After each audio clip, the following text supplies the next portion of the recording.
Welcome to the Deuce Podcast. I'm Brad. And I'm Jeremy. And today we are doing episode 71, Jeez. Our Labor Day special. We decided that we were going to do Look Who's Talking 2 because we get labor confused. And we realized that they meant labor unions and not people going into labor. Right. We were totally off base with this one. So we thought we'd tackle on Look Who's Talking 2, directed by Amy Heckerling from Clueless. Yes. Fast Times at Ridgemont High. This movie was also co-written with Neil Israel, who wrote the Police Academy movies. Yes. Or, well, the first one, at least. Yeah. So there you go. Oh, Real Genius. He also wrote Real Genius. So, Did he? Yeah. Nice. So there you go on that. This movie stars the two original parents from the first movie, John Travolta. Yep. And Kirstie Alley at, I think this was, is this after Cheers? I think it Right might at have the been end of right Cheers? after Cheers. It was kind of at the height of Kirstie Alley. Right, kind of the height and the end of his before his big comeback. Yes. It was before she did Fat Actress, too. Right. And this is before he did Pulp Fiction. Yeah. All these movies came out before Pulp Fiction. Was it before Pulp Fiction? Yeah. Must have been fairly right All before. three of these movies came out before Pulp Fiction. Because that's what made it the comeback kid, John Travolta. So, this movie came out a year later. So, maybe they were trying to bring in some money from the blockbuster that was Look. And I remember seeing Look Who's Talking, the first one in the movie theater. Yeah, I did too. You saw it? Actually, I think I saw all three of them in the theaters. Ooh. Yeah. So that's crazy. Bruce Willis reprises his role as the voice of Mikey. Mm-hmm. We bring in the wonderful Roseanne Barr. And Yes. When we mean wonderful, we mean terrible. Yes. Racist, xenophobic Roseanne Barr. Right. No talent hack. Roseanne, I'm sorry, I shouldn't say these things. I took some Ambien before we started this, so. Ooh. And also Damon Wayans. Yeah. As one of the kids. Yeah. He shows up, which originally I think we read was supposed to be Richard Pryor, but then that's when Richard Pryor was really sick. Yes, and so he had to back out. He couldn't do that. Cameo, Mel Brooks plays the voice of Mr. Toilet. Yes. And what I believe is my favorite part of the movie, by the way. When the toilet's coming at him? But that's just me. I will say, and we'll get into a little bit more. Oh, we will. We'll get into it. But, as much as I'm like, ugh, Roseanne Barr, I thought she was all right in this. I thought she was awful in this. I don't think that she was, her voice wasn't as annoying as it has been in the past. Yeah. Do you know what I mean? Yeah. I thought she was awful, but we'll get to that. Yeah. We'll disagree to agree to disagree. Or whatever. I don't know. You're on Ambien, so it doesn't. This movie had me jumbled up. It really does. It's really nonsensical. It's anyway, crazy. Anyway, but maybe we should talk about phonies first. Okay, all those phonies out there. We don't want those, do we? No, we want no phonies. Right. And why is that? Because phonies are terrible, and I'm Holden Caulfield. What about our network? Oh, yeah, because we're on the No Phony podcast now. There you go. Yeah. And what's the featured podcast this month? Who is it? Oh, is it Miles and Crawford? No, who is it? Between the Profound and Profane. Oh, yeah, sorry. Yeah. Yeah. So, it's a great podcast if you haven't listened to it yet. You can actually find them if you go to nophonynetwork.com. We have all of the podcasts that are in our network, and some of those who are kind of new to the group. We have all sorts of things for you to listen to. So please go out there, check us out. But I think Go after these messages, we'll be right back. After these messages, we'll be right back. That's right. It's your shit host, Chris, from Between the Profound and the Profane, a comedy podcast from thebonushours.com. Between the Profound and the Profane, where lifelong friends gather together to trade friendly stories, give friendly advice, and try to learn something new about their friends. And while we're at it, maybe make some new friends. So if you would like to be a new friend, why don't you jog on over to thebonushours.com and get you a heavy dose of what we call Between the Profound and the Profane, part of the No Phony Podcast Network, found at nophonynetwork.com. And we're back. No, we're not. Oh. That's right. It's another No Phony podcast, found on the No Phony Podcast Network at nophonynetwork.com. Now we're back. Okay, good. Yeah. Yeah. So go ahead and listen to them. Yes. Go on, rate them on that iTunes. Rate Yeah. us on iTunes. Rate them on iTunes. Yes. Rate everyone. Yeah. Give them 5 stars. Tell them I sent you. Not Jeremy, but tell them I sent you. Yeah. Tell them Bradley sent you. Yes. Yes. That'll get you nowhere. All right. All right. So should we drop the deuce on this one? Yeah. I mean, as best as we can. Yeah. This plot is a little disjointed. Yeah. This humor kind of misses a lot.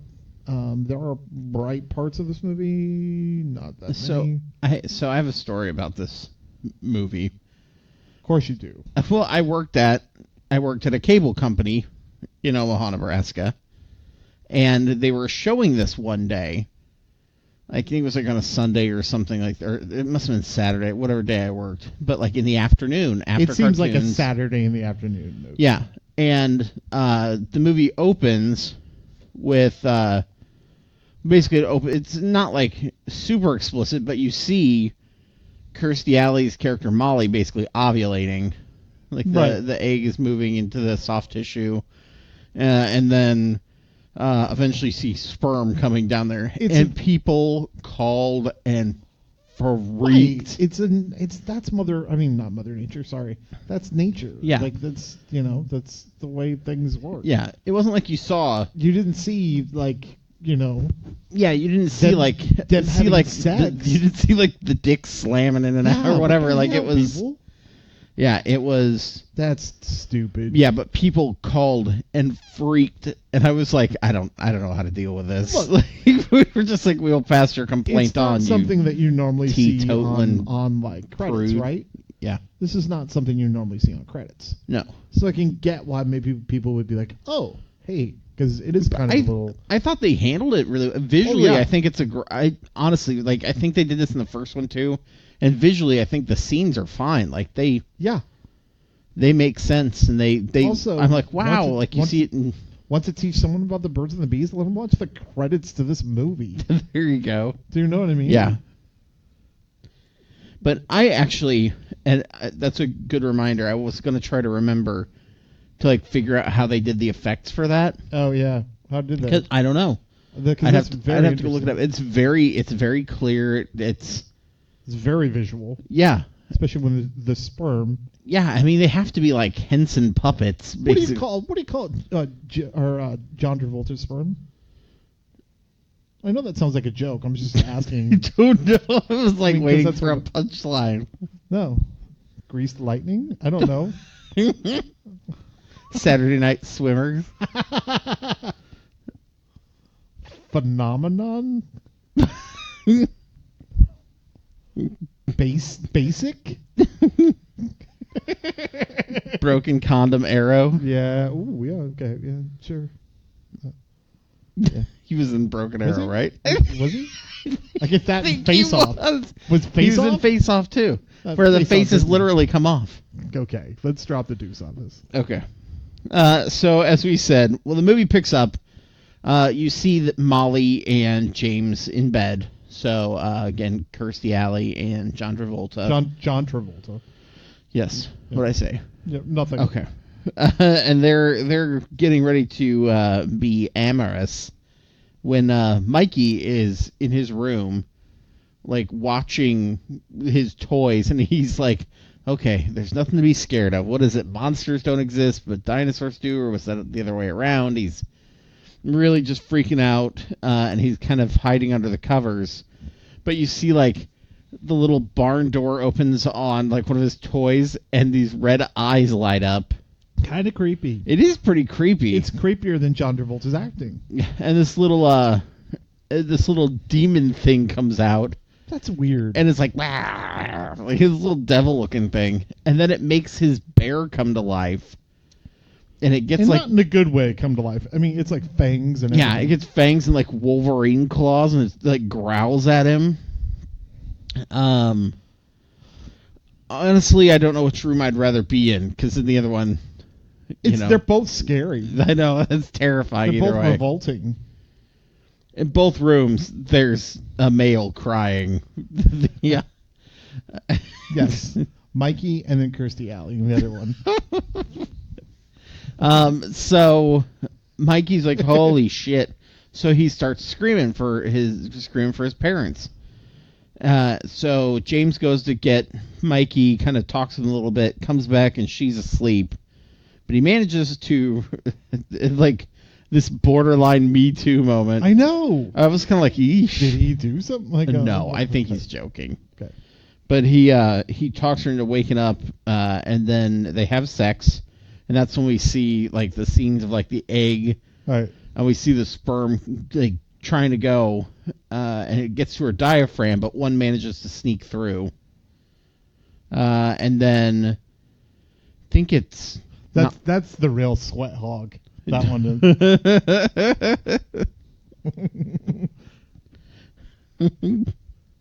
Yeah. Anyway, so I don't even know where to go. I can't even after that. I'm like, good night, folks. Good night. We'll see you around. The boy with the cum I really bubble? think maybe it could be. That's great too. It's just 30 minutes of us doing just making sperm jokes. Travolta sperm jokes. Really, that's what the audience wants us. It is. Let's be honest. So the next day, the Molly and James tell Mikey that he's got to be potty trained. Like there's a lot of like, but she comes in. I thought she's pregnant. Yeah, magically she's pregnant. Yeah, I don't know how long. They like this is weird. Like time really skips forward a lot in this movie. Yeah, when are we? I don't know. And they don't really go into a lot of like what happens in between. We're just getting these little glimpses of life. Yeah. So she's pregnant. She looks like maybe she's in her. She's probably in her first, like, I don't think she's that far along. Okay. She's got baby bump for sure. Yeah. But Molly and James tell Mikey that he's got to get potty trained, and she figures out she's pregnant at some point here, and James is trying to work to help contribute. So he's not flying anymore. So he's doing like training classes for teaching people how to fly. I didn't know really what he did. He's trying to he teaches people to fly a couple days a week, and then he also drives like a cab. Right. So is this where like her mom is there? Yes. And by the wonderful Olympia Dukakis. Yes. And Kirstie Alley, Molly is an accountant, and her parents are accountants, and her brother's an accountant. Yeah. Although her brother is kind of like a black sheep accountant. Yeah, like he's. I don't know what you call that. He's like a punk accountant. Yeah, I don't know if so later on he'll work for the Trump Foundation. Is that what we're talking about? Okay.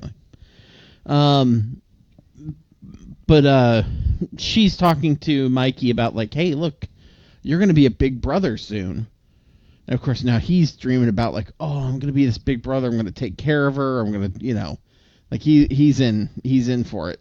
So yeah, they do this whole montage of him going around New York, pushing her in the stroller. Yes, taking her to like get toys. Getting a toy at FEO Schwartz. Yeah. Complaining about the prices at FEO Schwartz. Right. Getting a pretzel from like a street vendor. But no salt because he wants to make sure she's okay. Salt's not there good you for go. Yeah. So all this is, of course, in his dream because no parent would let their kids. Right. And then they get mugged. Almost get mugged. Yeah, they get mugged by like a kid. By a baby dressed by as like biker? as a street hoodlum. Like a street hoodlum. Yeah. Yeah. But he grabs her toy, and so Mikey's fighting him, and eventually just pushes him down. And says he's going to take care of him. How did you feel about this? Because I was like, whatever. I felt like they were trying too hard. Yeah. It's like hand-fisting it. Yeah. Well, and like in the last movie, I remember the story with the parents was kind of fleshed out, but then it had like the stuff with the kid was incidental to it. In this episode, the pee is flushed out because it's a bunch of pee and poop jokes. Yeah. Pee. Yeah, I can't figure out if they want to make it about the kids or if it's about the adults. Yeah, it's really odd. Also, in the first movie, if I remember correctly, Mikey had straight blonde hair. Yeah. And this movie has curly brunette hair. Yeah, it's a different kid. kid. And in the third movie, well, I know, but in the third movie, he goes back to blonde hair. Yeah. Okay. Yeah, it's a different kid. So, although I thought they kind of looked like, but if it was a year, that means he probably sprouted up too fast because the other one takes place right after. Yeah. So, and meanwhile, while all this other stuff is going on, he's thinking about, to use the potty. Now, I don't get it. They give him a potty chair. Yeah, they go through the whole. But that's the last time you see the potty. Of teaching them how to potty by singing songs. Yeah. That have party in the title. Yeah. They changed to potty. Right. We like to potty. Yeah. And Travolta continuously insinuating he has a big dick. Yes. Because, you can't teach your kid how to pee without trying to be too macho. Hey. Yeah. Who are you fooling, Travolta? Kelly Preston. Anyway. So, but at one point, he goes to see, he looks at the toilet, or he has a dream about going to the toilet. And the toilet, which has this, like, blue, like, all those kind of, like, rug cozy things you put on the back of it and on the lid and everything. Yeah. The toilet comes to life. Yes. It's like Mr. Favorite. Potty or Mr. It's Mel Brooks. Yeah, and he's like, "Give me that potty! Give me that potty!" His friend tells him that the Mr. Toilet guy, the Damon Wayans friend, tells him that his mom told him that the toilet eats its pee and its poop. Yeah, it eats your pee pee and poo poo. Poo poo, whatever. Sorry to be so graphic. Pee and pee poop poop. Pee and pee poop poop. Pee and poop poop poop. Pee and pee poop poop. So he imagines that pee poop poop music factory.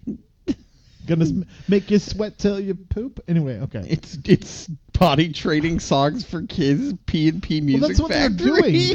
They were putting in potty training songs. Like. So his friend tells him that. So he looks at the toilet and it turns into a puppet kind of thing. Yeah. Where he's got like teeth and he's spraying that blue. He's spraying the blue water. Yeah. Yes. And it's got angry eyes. Yes. That toilet bowl 3000. I want to eat your pee-pee. That blue toilet bowl 3000 thing that you put in the toilet. Oh, yeah. Sprays out. It's great. Yeah. I don't know why I loved it. No, it's good. The kid was like, funny. Holy shit. I mean, like, it makes me wonder if it's funny because they made Mel Brooks do it. Yeah, I'm sure he was like, I'm in. Yeah, sure, I'll do it. They were like, I'm going to be a what? You got it. Okay. Because why else would he be doing it? He's played shit roles before. Might as well do it now. Yeah. So, at some point, Molly's at work. And like she got yelled at. This movie's very disjointed. Yeah, it's very like there's not a coherent storyline through it. So she's at work, but like isn't this when she brings Mikey to work? Yeah, well first off she's at work a couple times. She brings him to work at one point and because it was an emergency, and the boss is just tearing into her about having the kid there. Yeah, and she works at the most chauvinistic place possible. Yeah. And this guy is where did she work at? Like what firm? Like AC Slater firm? Yes. Did she really? Yeah. Hey, mama, go in there and make me some coffee. I'm the accountant. He keeps calling them young ladies. Young ladies. Oh man, and like I'm just like, oh, that's what it was. Young ladies. Knock his ass out. The Thank you for the AC translator. The AC Slater translator. Yes. Wow, you've done a very excellent job on this report today. Go in the kitchen and make me a sandwich, mama. All right. That was the AC Slater translator. We got tons of them. Anyway, so he goes, so he yells at him. Of course, Mikey pours white out all over his shoe, which apparently he does not notice or get pissed about. Right. I think there's like at one point, like he's driving a cab. Yeah, he has a job where he's driving a cab. Yeah, James is like driving a cab. And he's driving Paul Schaefer around. That is Paul Schaefer. Yeah, with hair. Yes, with hair. Yeah, it was very odd. I think he's late for the, Tonight Show. Not the Tonight Show. He never had the Tonight Show. The Late Show. Yeah. Yeah, whatever. Yeah. Yeah, it would be around that time. So yeah. So Paul Schaefer is getting dropped off, and of course, like Mikey is screwing with the buttons on the meter while Paul Schaefer's arguing with John Travolta. Yeah. And he resets the fare back to $2. Also, if you're gonna be Paul Schaefer, just play Paul Schaefer. Yeah. Don't be whoever you are. Well, do we know what he was supposed to be? No, I thought he was, but he thought he was a businessman. He wasn't dressed in like a roddy jacket. Yeah. With sparkles. You know what? Paul Schaefer is a businessman. Oh, he is. He is a businessman as well. That's true. P.S. I love you. So through all this, like you see them struggling, trying to make ends meet, or at least like James trying to contribute. At some point, they're back at work, and you're going through somebody's like their deductible losses based off a bad business investment and all this. Right. It was some sushi place called Eat Me Raw. What's that? Yeah. That's what it was. It was their uncle gave them bad advice. Yeah. Basically, this movie's divided into 3 categories. You either are James and Molly. Yeah. And their storyline. You are kids who are just being overdubbed with ad-libbed lines. Right. Or feels like you are tax jokes.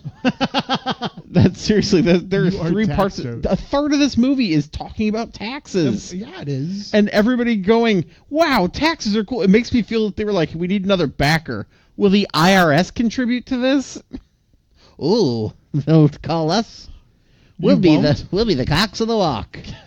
Can we get H&R Block to promote us? You know it.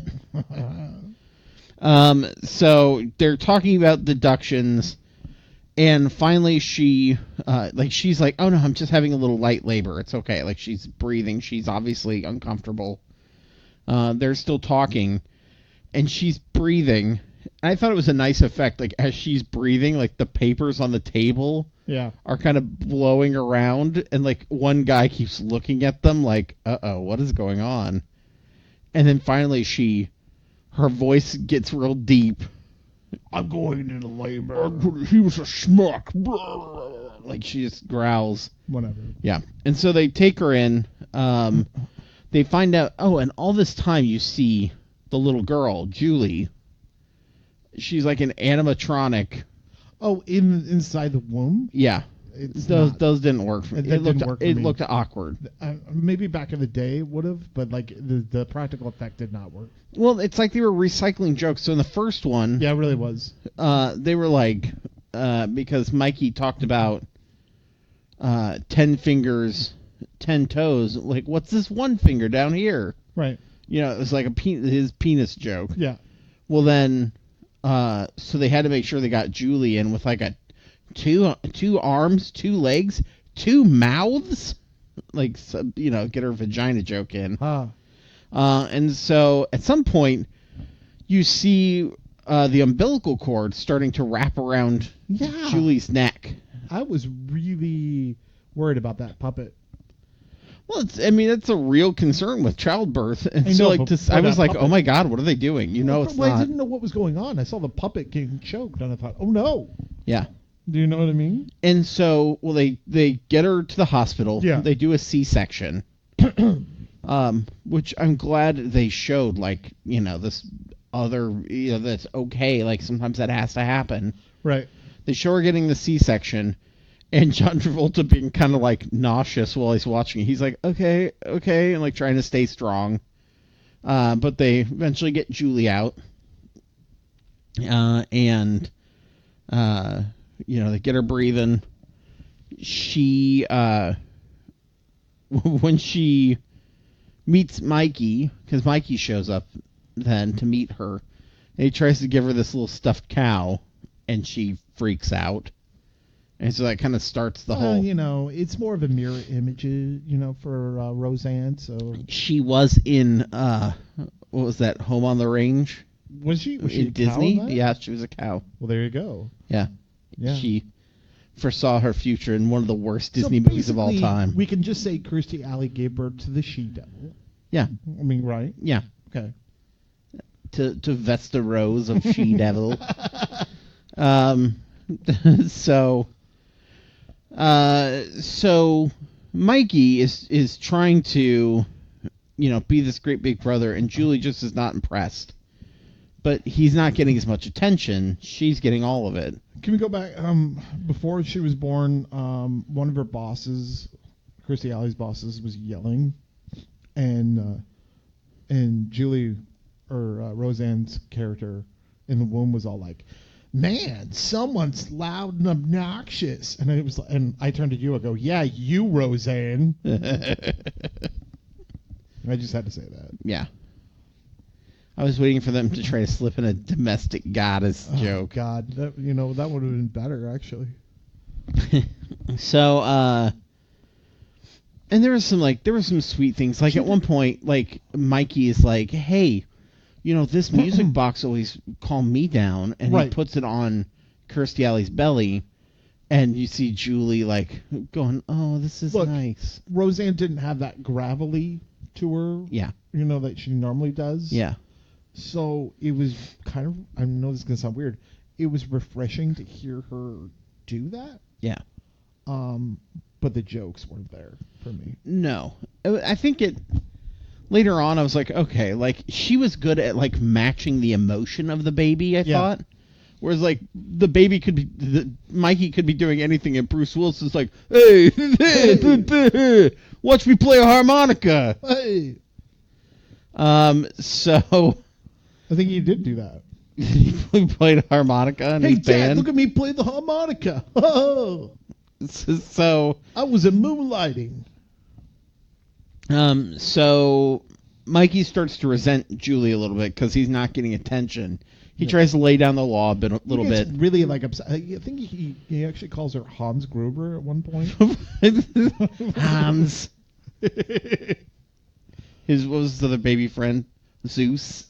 Yeah, I think so. It's just Die Hard babies.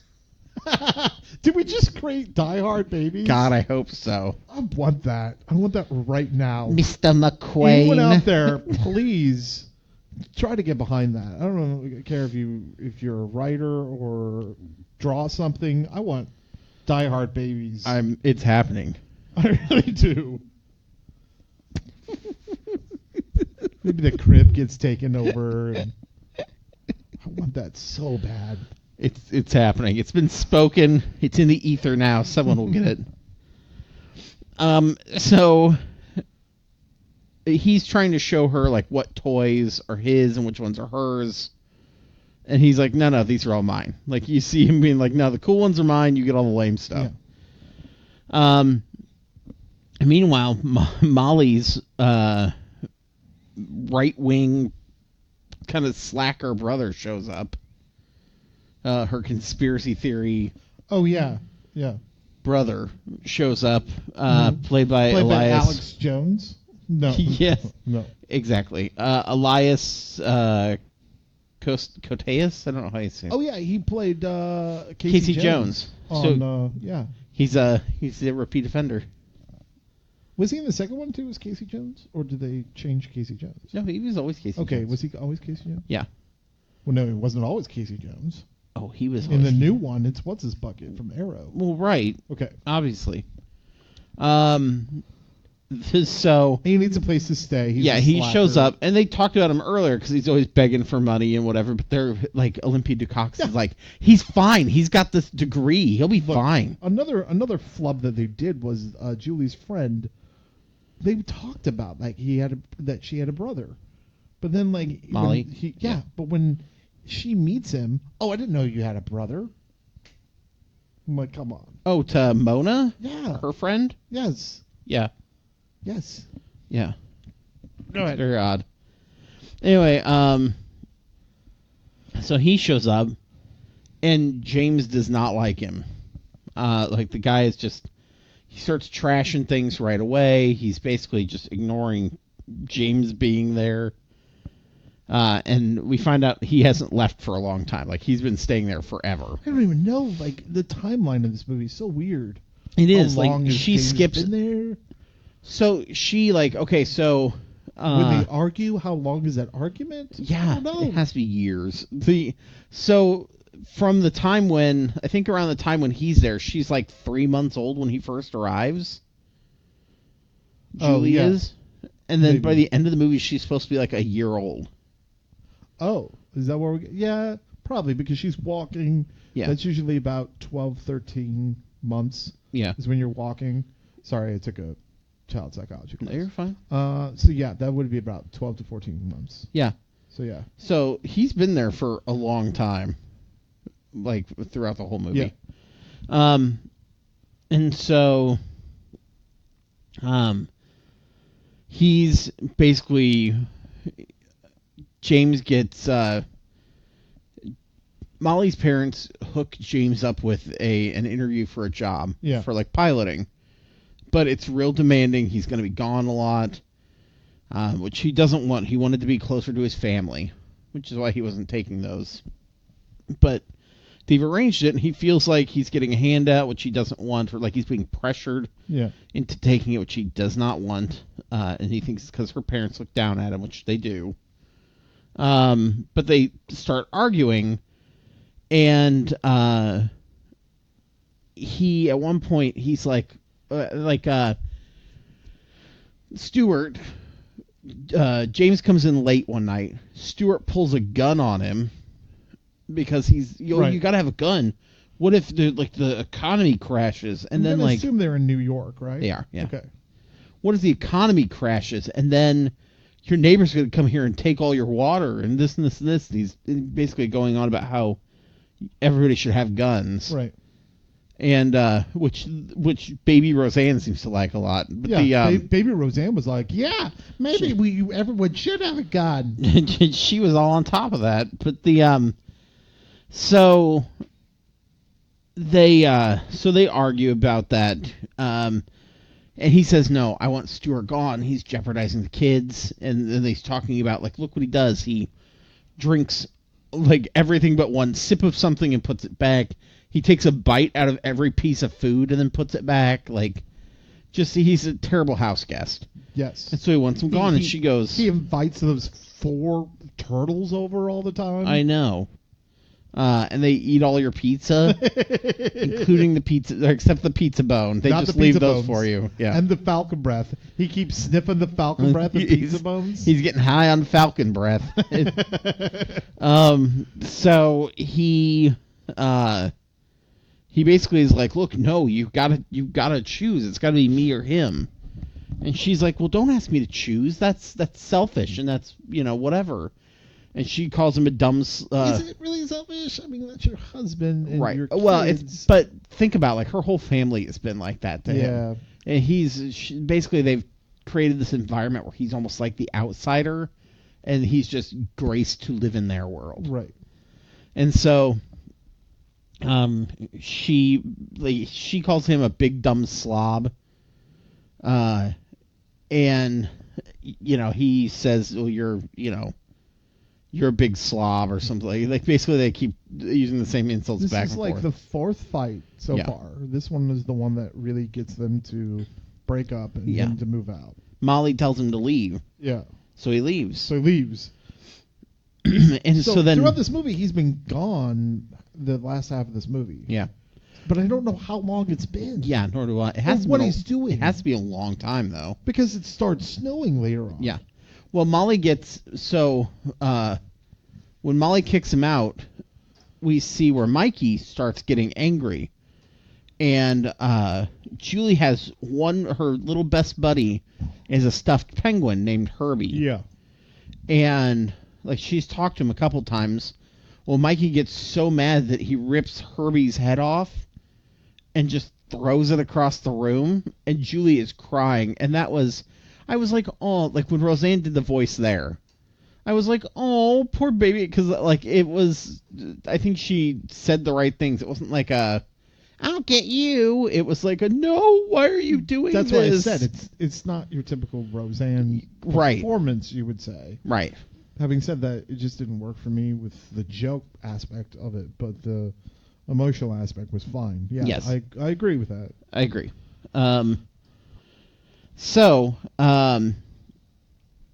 Anyway, so Mikey obviously has issues. James does occasionally hang out with the kids after that. So like he'll take them out, like he takes them out to the movies. Yes. Where he like grifts his way into a movie and into getting some popcorn. Yes. And then he takes him to the park. He took that grifting class He did. at Greendale. Yes. And so, hey, it worked. Yeah. There you go. You got some free popcorn and free movie. Correct. So then he takes them to the park, gets some ice cream. We assume that he got him ice cream. It looks like they got blood all over them. Yeah, it looks like they have dried blood. They ate somebody at the Betty Boop picture that they went to go see. Oh, right. What theater? Remember this trick. Oh no, I'm all out of people to eat. People to eat, people to eat, people to eat.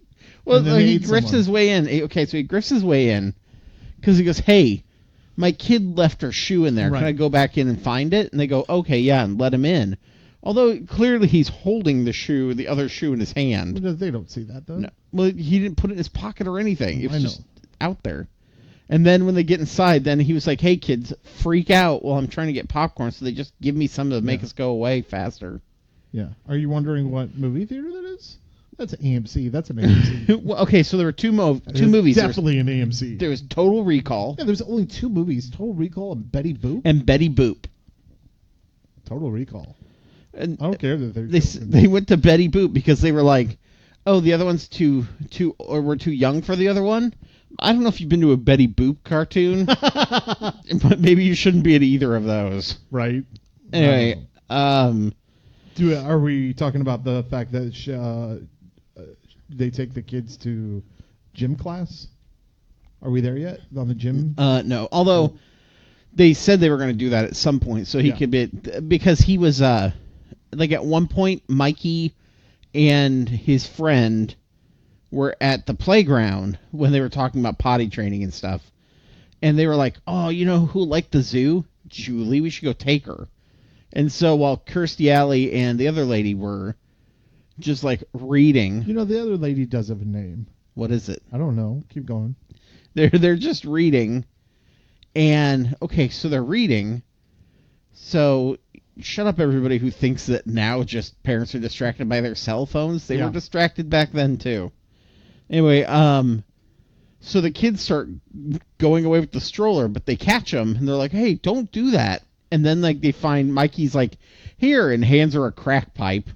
Well, Yeah, and so it's. He saw it in the Betty Boop cartoon. Well, the short was called Betty Boop. Does crack. Betty Boop chasing that dragon. So they take him to a gym, like a gym class for like kids, like a toddler gym? Yes. Run by the perfect person to run a gym class, Gilbert Gottfried. Yes, and I think he may actually be Gilbert Gottfried too. Yeah, he was seriously like Gilbert Godfrey does 5 minutes. That's all it was. Yeah, it was him just walking around. His You lines had to stole be- my face and then you shot me over here. Jump, jump, jump. Go. Am I the only one talking? Come on. He just walks around screaming at the kids. There are actual people like, hey, kids, over here. Come on over this way. And he's just yelling at things. Like, that's what they pay it for. Hey, that's how it works. Yes. Yeah. I just thought that was very interesting that they chose Gilbert Godfrey to play that role. Would you pay money to have Gilbert Godfrey at a children's gym? I would for pay your kids? Gilbert Godfrey to show up anywhere. It's Gilbert Godfrey. That's true. People would be like, hell, that's Gilbert Godfrey. Yeah. Say I want my nachos. I want my nachos. I want my nachos. That's great. No, I would not. Okay. You Not if wouldn't it's leave your not- children with Gilbert No, Godfrey? I wouldn't. Would you? Probably. Okay. I bet he would teach them about... It's just that those kids are going to stay up all night. They'd have to learn about horse racing sometime, I would assume. I feel like he'd be a good person to teach them the ins and outs. But there is a scene where John Travolta comes to pick up Mikey from the gym. Yeah.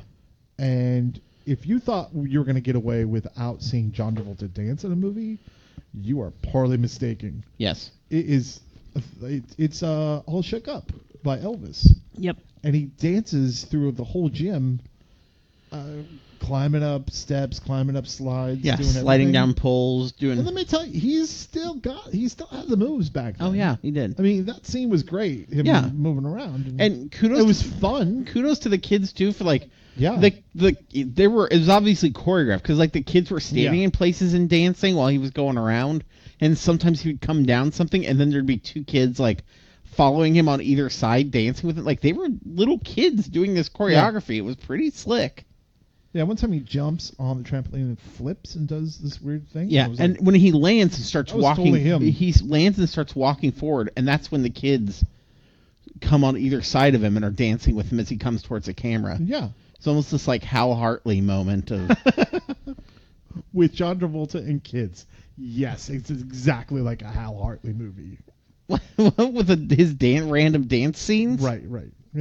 Anyway, so at some point, Molly's best friend Rona, who is also an accountant, shows up. Who's Rona played by? Twink, what's her face? Twink Martindale. Give her a Twink Kaplan. Twink Kaplan. Yes. Or Twink Martindale. Which is this gay skinny version of Twink Martindale, right? Yes. Okay. Or Girl Carrot Top, as she's known. So Twink Martindale. So Twink Martindale, called Rona, she shows up because her apartment got robbed, and that's when Molly introduces her because, again, Stuart pulls a gun on them. So it's love at first sight. Yeah, so she introduces Rona, and then Stuart and Rona start dating.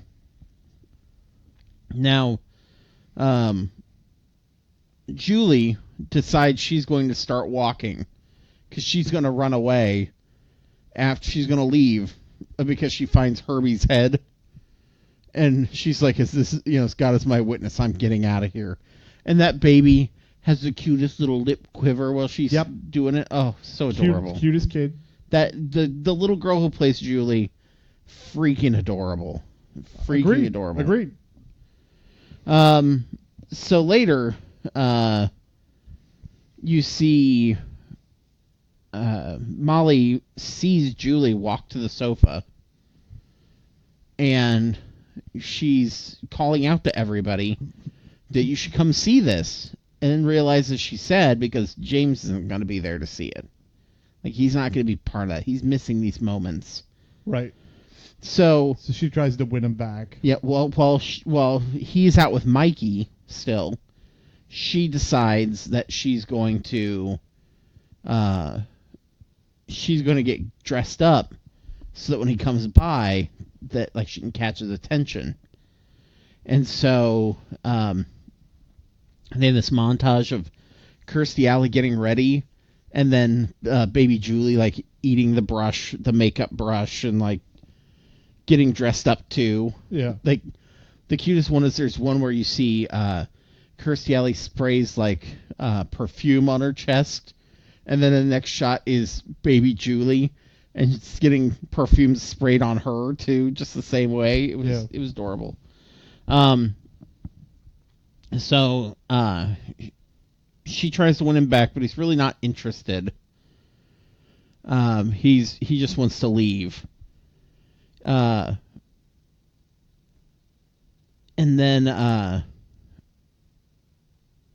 he's and everybody, James wants to be back too, but he's just trying to move on. While James and Molly are arguing, Mikey uses the toilet for the first time. And so he tried once before to hold it, but he peed himself. Now he makes it there. He climbs up on the giant toilet instead of on his little potty chair and pees. Calls his parents in. They come and see him. They, are so excited. They have this big moment. A couple times in the movie, you actually hear the real Mikey when he says, Mama, Dada, popcorn, or whatever. Yeah. This is like the real time that you hear him. Yeah. And so he calls from, they come in there. Amazing enough, still sounds like Bruce Willis. Mama, Dada. Dada. So they come in there, and so they're so excited. There's this big milestone together, and they kind of let their guards down. Yeah, and he's like, look, I peed. Ha ha. Yippee-ki-yay. Mom and Daddy. Mom and Daddy. So, I'm writing this all down. You should. This is a better movie that we're writing. It's just Die Hard Babies. Die Hard Babies. So they share this moment, and so they decide, you know what? Maybe we can work things out. So one night, James gets ready to fly. So he's trying to take off, but the weather's going to be bad. Molly watches the news and realizes the storms are going to be worse than they originally anticipated. So she runs to the airport to go get James before he takes off. Yeah, because she says, I don't know how far she is from LaGuardia, but come on. I think he's on a private airstrip. That's what it was. Oh, okay. But because he's doing like a courier. Yeah. Right? Yeah, like he's taking like business people. Yeah. From what I understood, I thought that was his real plane, John Travolta's real plane. Yeah, it was. Yeah. Yeah, that's his real jet. At least at the time. He's an accomplished pilot. Right. Yeah. So he likes to fly.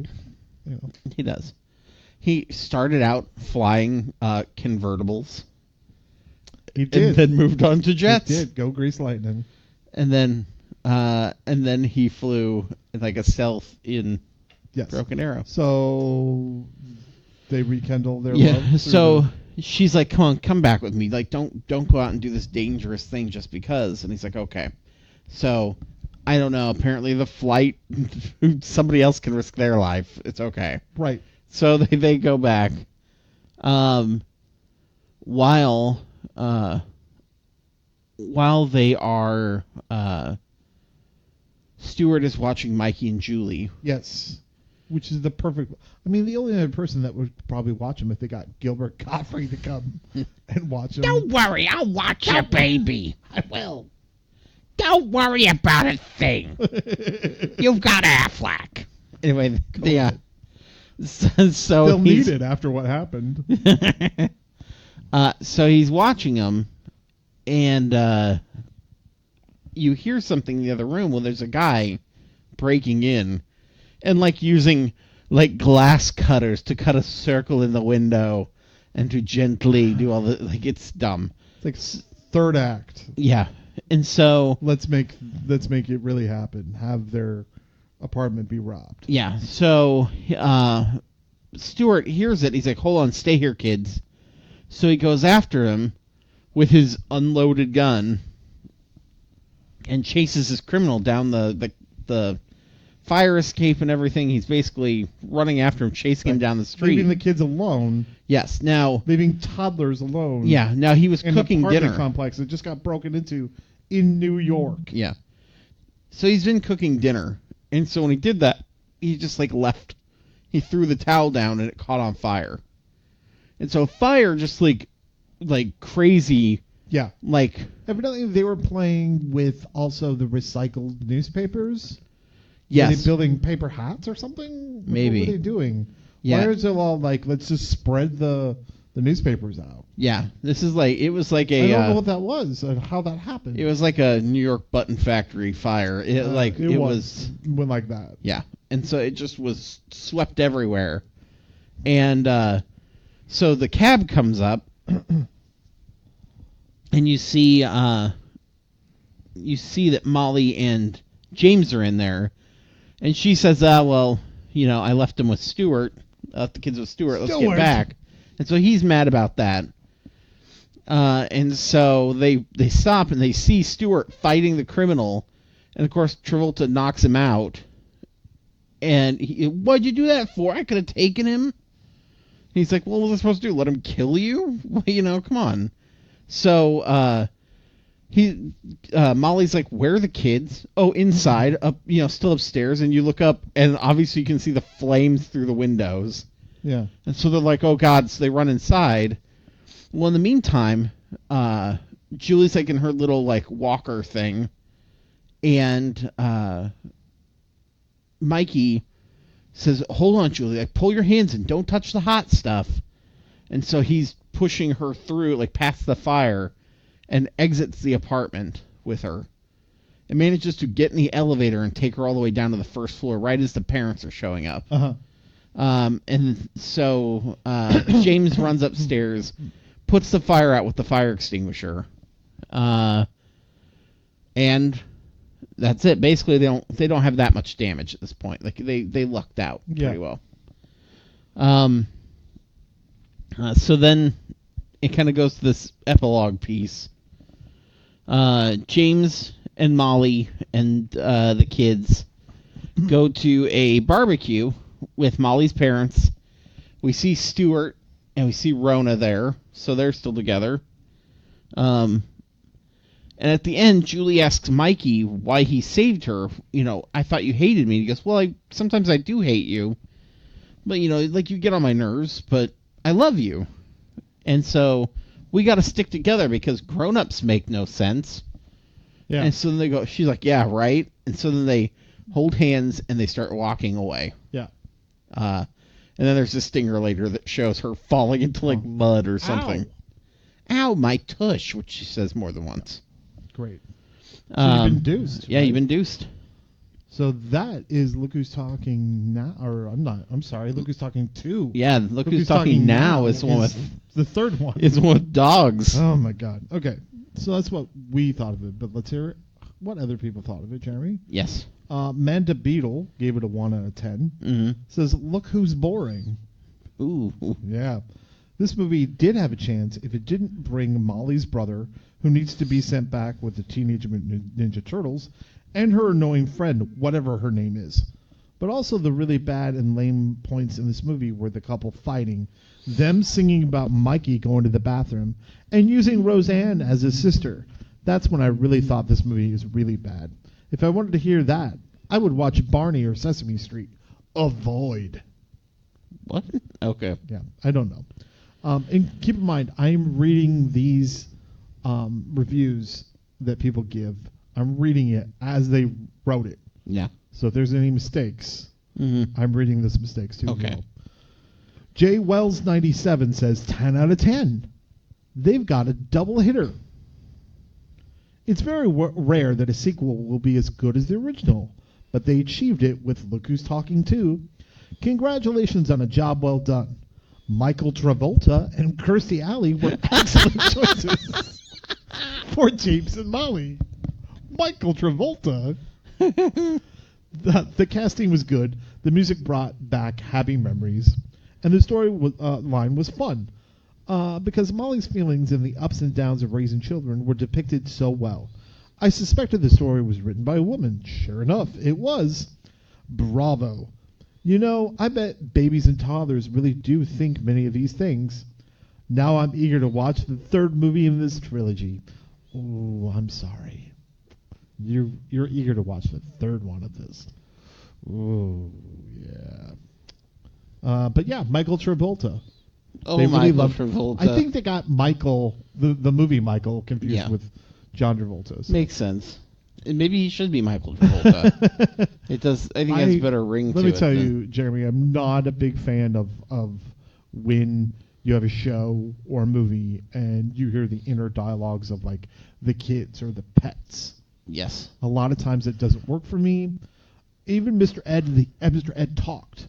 The only time that it really did work for me was when we watched that show Downward Dog Yes. on ABC, because they gave it really real emotion, and it wasn't more. It was, you know what I mean? Like the dog was more not one dimension. It was like, Right.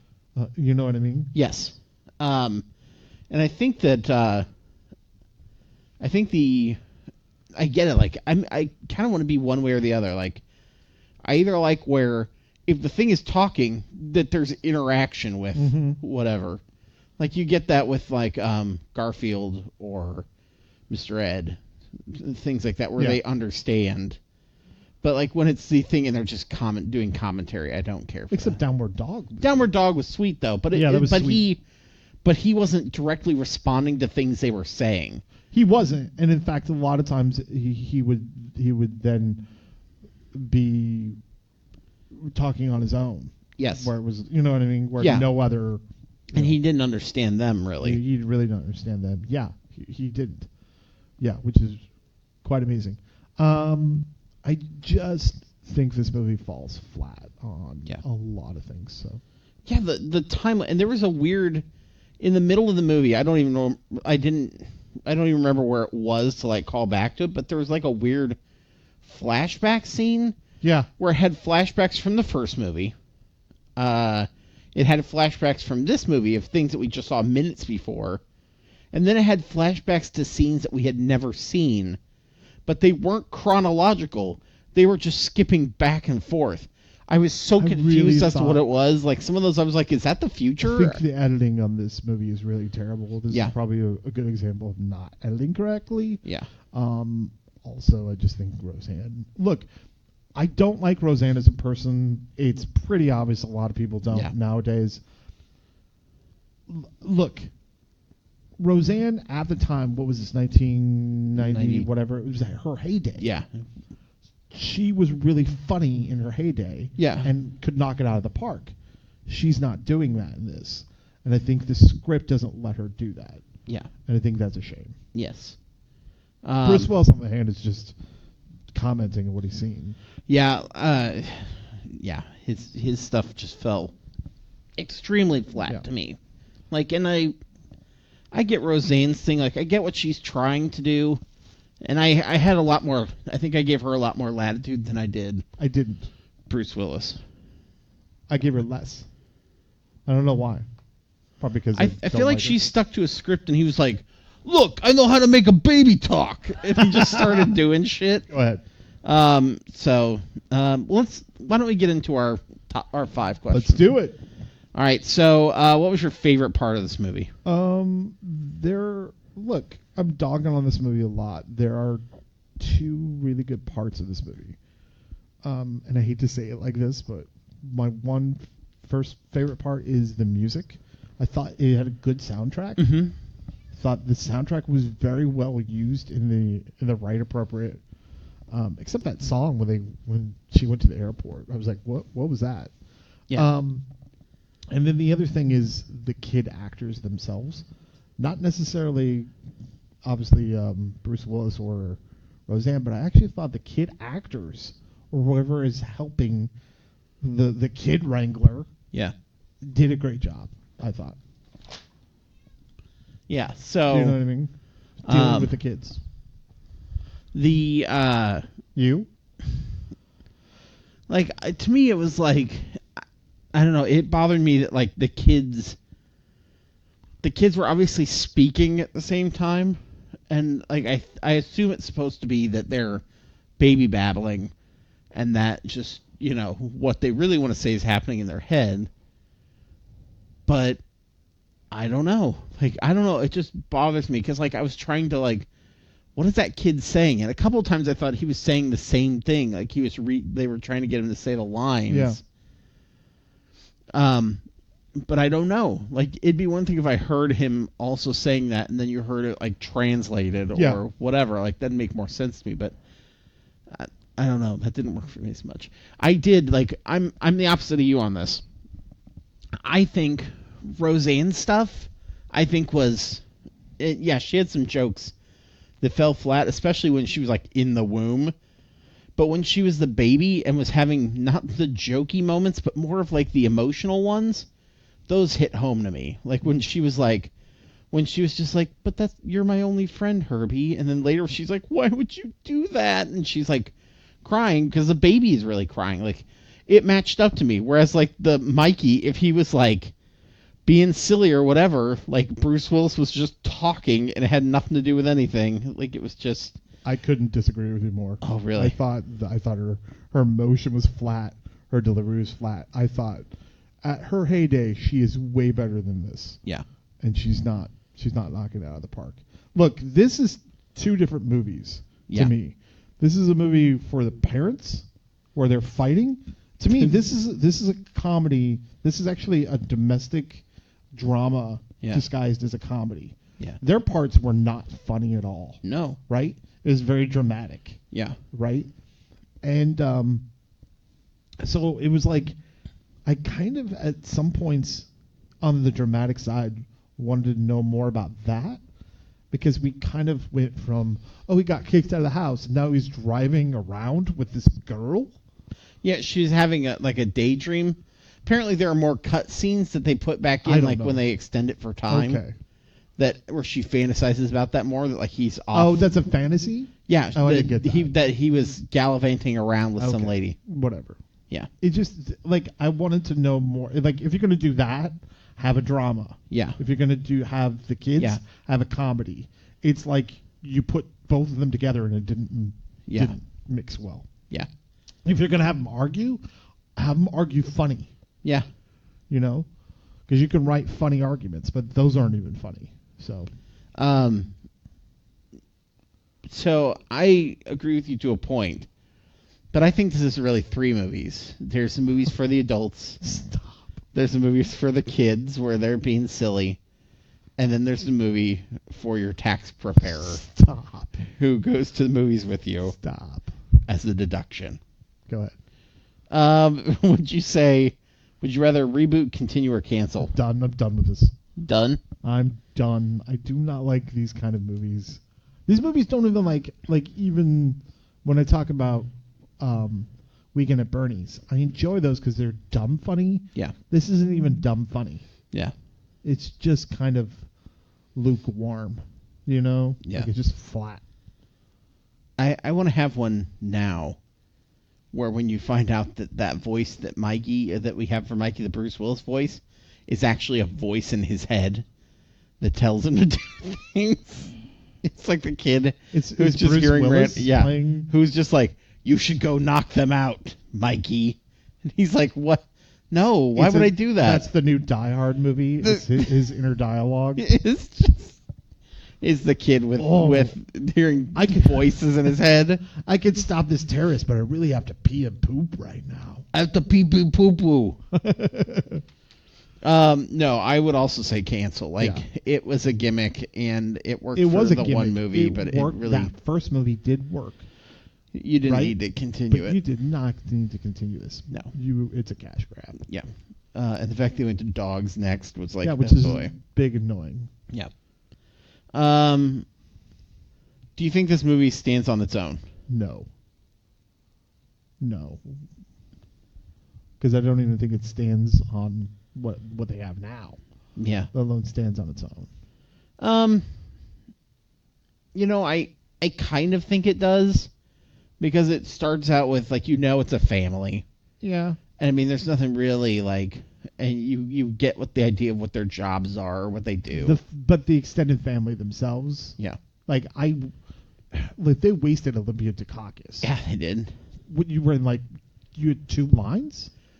in the cutscenes, there's a lot of running. Apparently, Well, that's a running watch gag. that version, Jeremy. I want to watch the cut versions of Look Who's Talking To. Well, you need to watch it on Freeform then. Okay.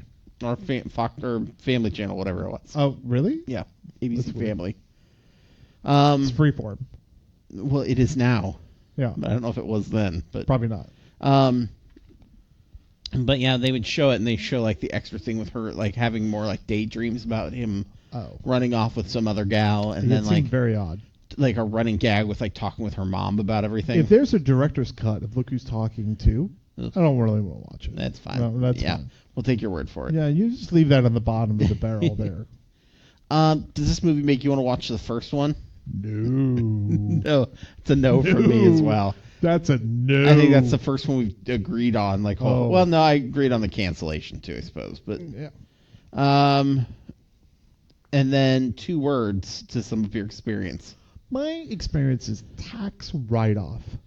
I felt like this movie was one big tax write-off. I really do. Yeah, No, cash grab. It's a cash grab. yeah, This movie is the definition of cash grab. Look, I think Kirstie Alley was trying to break into movies, but she really wasn't doing that much of a box office. So she needed work. I think Travolta obviously needed work. yeah, I just think a lot of these people needed a paycheck, and Yeah. so they were going for the next paycheck. yeah, So yeah, cash grab. yeah. I think my words are poo poo. And pee-pee. No, that'd be 4 words. Mine's pee-pee then. Okay, perfect. No, the problem with this was like it You could didn't have give me been your two. What are your 2 words? poo poo. Okay. It could have been. I guess it's. I don't know. Is that 1 word? I'm not going to allow another word. Okay. ahead. Because if it's 1 word, then I choose pee pee poo poo. But but no, it's like it was 2 to 3 partial movies that were stitched together. Yes, it was. And there was not like one full coherent story between those parts. And the reward of the resolution wasn't well. The risk and reward part was like 5 seconds long. Yeah. It had nothing to do with anything. No. It was just very like, and they tried to almost make this slice of life thing, and it just did not work. It just fell way short of what it could have done. Slice of life, like you mean with their arguments Yeah. and stuff? Yeah, that's what I'm saying. Like this could have been a movie where Kirstie Alley and John Travolta could have just not done a Look Who's Talking movie. Yeah. And could have done like a fine independent kind of back and forth slice of life movie if they wanted to. Yeah. Romantic kind of comedy. Yeah. But instead you got to put the kids in there. But if you would have turned it around and made it like an all kids like silly movie with much less parent wise, I think that would have worked for a younger audience, but it would have at least then been a whole movie in and to itself. It didn't work though. Yeah, it didn't work with you still can't didn't balance. Yeah, there was not enough of each of those to make it anything tangible. No. And look, we knew going into this movie was not ranked very high. No. It ran a couple Razzie Awards or something. Yeah, I think so. But yeah. So that concludes episode 71 of the Yes. Deuce Podcast. What do we got going up? We got some shoot 'em up, bang 'em up westerns, Yes. right? I'm excited because we are doing western sequels. Yes, we are. That's crazy. Yeah. So there are some of them out there. We're going to try to Mm-hmm. even amongst different styles of films, even amongst westerns. So Very much right on that one. Very much. So look forward to that. yes. But where can people find us, Jeremy? People can find us at thedeucepodcast.podbean.com. You can find us at iTunes, Stitcher, Google Play. Remember to rate us on any of those sites if you can. You can also find us at nophonynetwork.com. You can find us on Twitter at Deuce Podcast, at the Deuce Podcast. So we are there. Look us up. Feel free to. We're on Google Play. We are on Google Play. Google Play, Podcatcher. Pod Snatcher? Snatcher Pod Pod? Snatcher. Pod Snatcher? Pod Knife. Player Pod Knife. FM? On what? These Player are, FM. Any place where you can get your podcasts. Well, we're not on Spotify, so Well, yeah. Besides that, yeah. Maybe one day. But yeah, that's what we got. So remember, folks, we're going to be doing westerns, Yeah, please tune in. and also remember this movie not that great, but also remember that we enjoy doing this podcast for you. But also remember, Jeremy, that the sequel is king.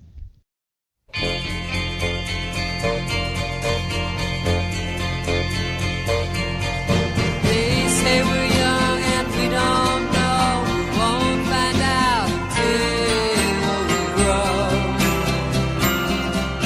Well, I don't know if all that's true, 'cause you got me, baby, I got you. Hey. I got you, babe. I got you, babe. They say our love won't pay the rent before it's earned. Our money's all been spent. I guess that's so we don't have a plot, but at least